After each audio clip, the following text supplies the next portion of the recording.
All right, guys. So we have yet another example of Trumpism run amok here. Look at this. This is in Jacobin. Private companies will cash in on Trump's immigration policy. Now that the Trump White House is on the horizon, private prison companies and corporate interests are anticipating a return on their lobbying efforts to place millions of immigrants under electronic surveillance. Okay, so it goes beyond that. Listen to this. For the last year, private prison companies and corporate interests have been quietly lobbying to place millions of immigrants under electronic surveillance, according to records uncovered by The Lever. Now that a second Trump administration will soon assume power, with a former prison lobbyist set to be his top legal advisor, there are signs the plans are already moving forward. Former President Donald Trump's victory on November 5th was immediately seen as a clear win for the private prison industry. The stocks of the world's biggest private prison company soared in the wake of the election, and investors openly salivated over the potential profits they could see from a Trump immigration regime. Quote, "We're looking at a theoretical potential doubling of all of our services," one private prison executive told investors on a November 7th earnings call. Now, by the way, let me pause here for a second to talk about private prisons. Private prisons are an abomination. They're repulsive. They're grotesque. And the reason they're so grotesque is because there are certain things that are squarely in the realm of the public interest and the public good, and part of what's called the commons, right? So in other words, if you have a police force, you want it to be a government police force. Why? Because if it's a private police force, that can only be deployed by the wealthiest among us who can afford a police force. So these aren't people who are interested in justice and equality. These are people who are interested in being henchmen for the wealthy people who fund them. Right? That's why everybody accepts there's no such thing as a public police force. You need the government to have a monopoly on violence in a civilized country. That's the way it works, right? Now, there are other things also that it's grotesque to have them as part of the capitalist system, as part of the free market, right? Everybody kind of understands, or most people understand, every other developed nation has a universal healthcare system. This is squarely in the role of government, because if you have people making a profit off of sickness, that's a weird, perverse incentive structure that can have very negative consequences associated with it, as we see all the time. Medical bills are the number one cause of bankruptcy in this country, for the record, right? Another one of those things is prisons. You want private companies that get to lock people up? Well, what happens in a scenario like that? Well, what happens, we've seen this. You have various states have 3 strikes laws, 3 felonies, no matter what they are, you're locked up forever, right? And that was brought about by private prison lobbyists lobbying politicians, funding their campaigns, and telling them, we need more asses in more beds behind bars so we can make more money, right?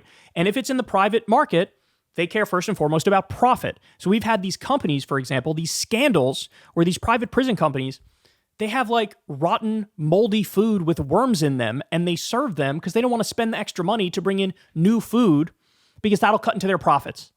You do bare minimum, everything's a fucking mess. There's, human rights are being violated left and right. So the private prison industry is a scourge. The private prison industry needs to be abolished. There should be no such thing as private prisons in the same way. We shouldn't have private police. We shouldn't have mercenary armies. These things are obvious. But in this country, we're just so backwards with privatization and the neoliberalism. We end up with private prison companies. And look at that. They're lobbying the government. And they're lobbying the government because they want more money, which means find ways to criminalize more things, lock up more people. And now the target is immigrants. All right, here we go. Trump's latest pick for Attorney General Pam Bondi is a former lobbyist for the GEO Group, one of the world's biggest prison companies. Another sign of the influence the industry may wield under the new administration. A core profit driver for longtime immigration vendors like the GEO Group is electronic monitoring, the ankle bracelets, GPS trackers, and facial recognition technology that the government deploys on tens of thousands of immigrants across the country, threatening their privacy and well-being, as well as disrupting families and communities. Advocates warn such an expansion would intensify the harms that surveillance can inflict, often with little oversight. Over the last year, U.S. Immigration and Customs Enforcement has been pondering a massive expansion of its surveillance regime. Last fall, under the Biden administration, a proposal surfaced to put as many as 5 million immigrants under electronic monitoring, The Lever reported at the time. Since then, according to records reviewed by The Lever, GOP lawmakers, egged on by private prison companies, and even the Heritage Foundation, the corporate-backed right-wing think tank that authored Project 2025, have pushed to drastically expand surveillance. Republican lawmakers proposed in June a combined $35 million increase to ICE's budget to bring millions of people under electronic monitoring. In the wake of the election, there are now signs that ICE is gearing up to bring these plans to fruition.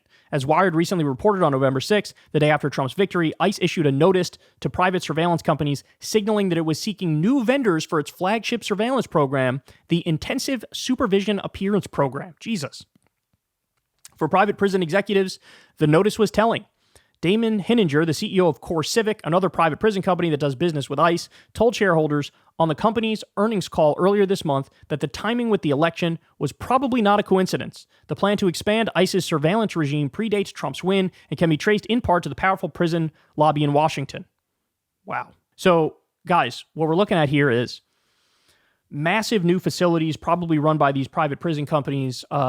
You can call them detention facilities. You can call them concentration camps, where you want to concentrate all of the immigrants that you're in the process of kicking out of the country. We all know Trump wants to do a mass deportation program. So you need more space. In fact, the government of Texas the other day said, the state government said, we put aside 1,400 acres for you to build, immigrant detention facilities. And now we're also talking about millions of immigrants with 24/7 surveillance that's on them. Is this what we want this country to become, bro? Is this what we want this country to become? And remember, Trump always blurs the lines between undocumented immigrants and legal immigrants. And also criminal undocumented immigrants and regular non-criminal undocumented immigrants. This is the guy who said we should denaturalize and deport the legal immigrants from Haiti in Springfield. So this is like the Patriot Act on steroids is what we're looking at here. It's going to get ugly, bro. It's going to get ugly. One of the consistent themes throughout Trump's campaign was authoritarianism. He's an authoritarian to his core. And this is what happens. When Trump's answer politically is blame the immigrants for everything, this is the result. And this is as ugly as it gets, man. I mean, how would you feel if this was a family member of yours or this was you? You know, you just came to this country legally or illegally to try to earn a living and take care of your family and create a better life as any decent human being would do. And then you're locked in a private prison facility with no rights, or you're being monitored 24/7 with an ankle bracelet, being treated like an animal. And lost in this conversation is the very basic fact that we've seen studies on this, and undocumented immigrants and documented immigrants are way less likely to be criminals than natural-born American citizens. Doesn't matter. They've been scapegoated as the problem, just like trans people have. That's this right-wing philosophy. The problem's not the billionaires. The problem's not the lobbyists. The problem's not the big money donors. The problem's not the multinational corporations. The problem's not the corruption that brought us to where we are. No, the corruption is good. This is the corruption. They like that. The problem is the immigrants, is what they say. And this is the result. Hey, y'all, do me a favor and like and subscribe. It helps out big time in the algorithm. Click the bell as well for notifications when videos drop. And watch that video on screen right now. You know you want to.